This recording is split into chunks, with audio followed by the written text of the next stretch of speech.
Is your Toyota RAV4 or how to reset electronic parking brake acting up? You're not alone. Many owners run into this issue, and it can be frustrating when the brake won't work as expected. Unlike old handbrakes, the electronic system uses buttons, sensors, and motors. It's convenient, but more things can go wrong if the electronics get confused. Common causes include a weak battery, recent battery replacement, or a glitchy sensor. Even a quick voltage drop can throw things off. You might see a park brake malfunction message, hear odd noises, or the brake just won't engage or release. Sometimes the warning light flashes or stays on, even after several tries. The good news, most issues are just electronic glitches. A simple reset can often fix it. We'll show you easy troubleshooting steps you can do at home. No special tools needed. Let's get your Explorer's parking brake working again. Here's how to reset it, step by step. Safety first. Never skip this step. Park on a flat, level surface. No hills, no slopes. Put the transmission in park and chalk the wheels with blocks or chalks. This keeps your Explorer secure even if the brake disengages. Sit in the driver's seat with your key.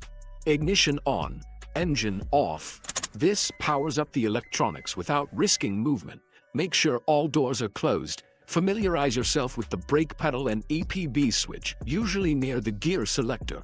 Read through the steps before starting so you're confident. With the car secure and you ready, let's move to the first reset. Time to fix that brake. Let's go. Try this quick reset before anything else. It often fixes the parking brake issue fast. Turn the ignition on, but don't start the engine. Press and hold the brake pedal. Push the EPB switch down for 5 seconds to release the brake. Pull the switch up for 5 seconds to apply the brake. Repeat this cycle 2 or 3 times, always holding the brake pedal. Release the brake, turn off the ignition, wait 15 seconds, then start the car.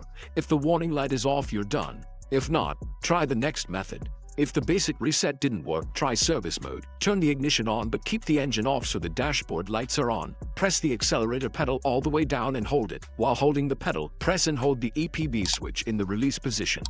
Turn the ignition off, then back on, still holding both. Listen for a whirring sound and look for park brake maintenance mode on the dash. Release both controls.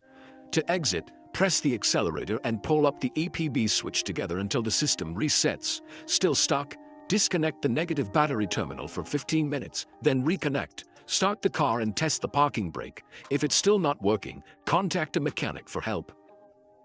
Tried everything and the warning light's still on. Time to call a pro. The issue may be a failed motor, broken wire, or faulty module, things you can't fix without special tools. A mechanic can scan for fault codes and pinpoint the problem. Tell them what you've already tried. Resets, service mode, battery disconnect. This saves diagnostic time and money. Don't be discouraged. You've done the right steps and learned a lot. Knowing when to call an expert is smart DIY. Let the pros handle it from here. Share your experience or questions below. We're here to help. Good luck.